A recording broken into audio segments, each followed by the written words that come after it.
All right, I want to talk about something in terms of the challenge rush. Now, I've already beaten all the challenge rushes, well, except the Hercule one. I don't really care enough to beat that one. But I've already beaten all the challenge rushes. I did it really quickly. In fact, this one I had beaten on my first try because obviously you can see the units I have.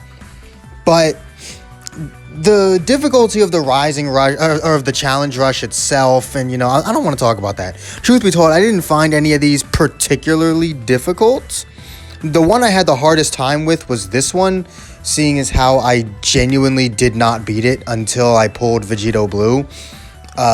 Mainly because I didn't try it that many times before I pulled Vegito Blue because I wasn't having it. But yeah. There's something I want to talk about in terms of Challenge Rush, and that's the actual challenges. So, on a lot of them, it's literally just like use one member with this color, and then the other one is use two members with this color, and then it's clear within 140 counts. The 140 counts one is fairly easy.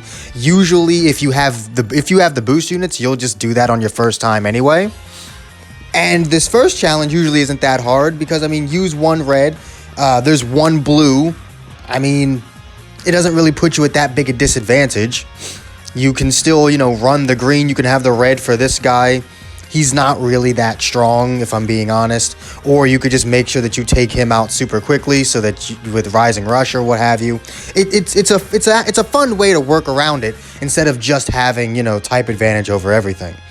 But when you ask me to use two yellows and your red unit is Vegito Blue, or just straight up you have a red unit there, you are asking me to play this stage at a supreme disadvantage. For some reason, their idea of a challenge is just, let's put the player at a disadvantage and see if they can beat it. Whereas, when I think of a challenge, the first one isn't that bad, right? You just swap out one of your units. It's a little bit harder because one of your units has type disadvantage now, right? In this setup, none of my units have type disadvantage against any of my other units except, none of them have type disadvantage. But if you, just chuck one in that has type disadvantage, okay, now it all of a sudden becomes a little bit harder. You got to strategize a bit more, pick and choose when you're going to use your rising rushes, what have you. There's some strategy to actually playing the game at that point.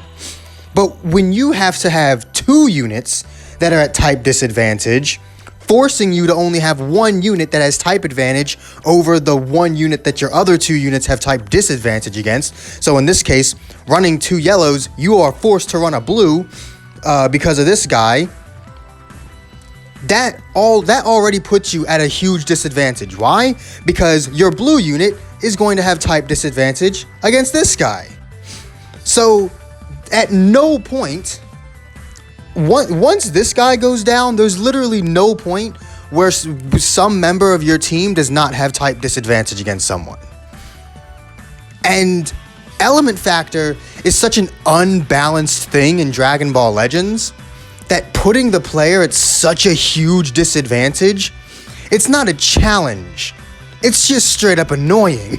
It's doable. I'm not gonna sit here and tell you it's not doable, but everything has to line up perfectly. There's no amount of skill in the world that's going to get you the win with that.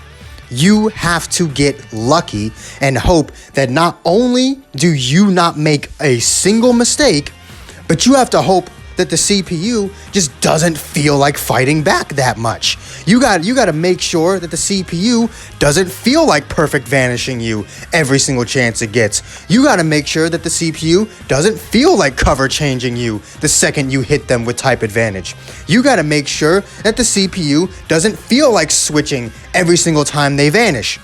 Everything has to go 100% perfectly, which in the end means the only way you're beating this is through pure luck.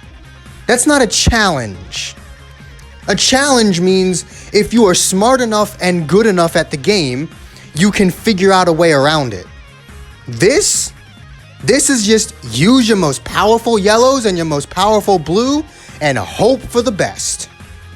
There is no strategy involved in forcing the player to have double type disadvantage. Especially since, you want to know what the real kick in the dick is? There are 0 boosted yellow units. Not a single one of the boost units is yellow.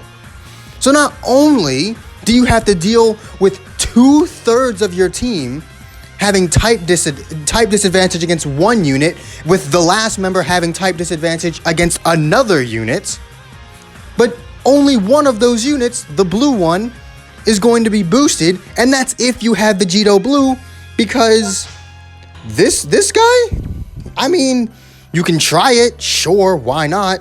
This guy, you ain't gonna use him till he's Zenkai'd. And if you actually want to beat both the challenges, you need Vegito Blue. You're not gonna beat the 2 yellows challenge with Gogeta or Trunks. Maybe Zenkai Trunks, but Gogeta, no. Unless you got him at, like, 12 stars.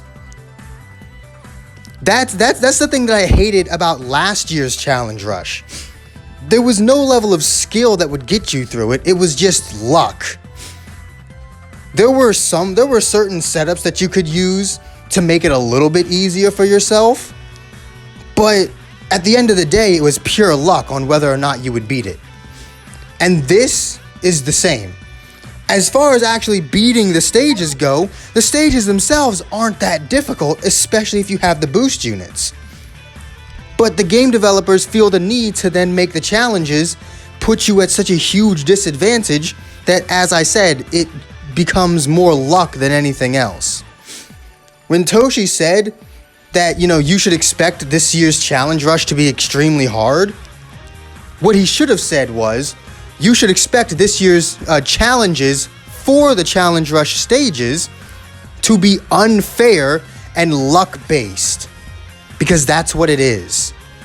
Forcing someone to have an entire team of type disadvantage when your element factor is already unbalanced and there's no boosts to the color you want me to use 2 of? That's ridiculous. Again, I've already beaten the challenge rushes, and I could beat the challenges. I could do them. I could. I have the units. But I won't. I won't do it because it's not worth my damn time. Your 100 crystals for beating the challenges aren't worth my damn time. I will take the 100 that I got for beating the stages and just keep it moving. I mean, I should go after it considering how we are getting no crystals. And truth be told, I think this is the last thing that you're going to be able to get crystals from until the Zenkai Trunks thing comes out in 5 days. Literally, it's just under a week away, which means, and I'm pretty sure this is the last thing that's going to pop up until then. So for the next 5 days, we're just going to sit here with nothing. This is one great anniversary, by the way. Most action-packed anniversary I've ever seen in my goddamn life. But on top of that, it's just, it's not fair. It's not.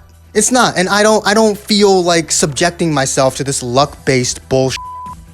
Okay? I don't. And for 100 crystals apiece, for 500 crystals to try and beat all of those second challenges, because again, the first ones aren't that hard.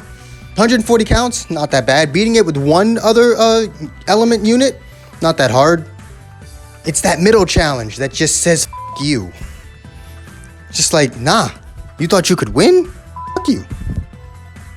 Anyway, I'm gonna get out of here. I always have gripes with things that are very obviously luck-based. And that's just what Challenge Rush is at this point. Yeah, if you agree with anything I said in this video, make sure to hit that like button, subscribe if you haven't already, and I will see all of you inmates back here at the asylum for the next video. Peace.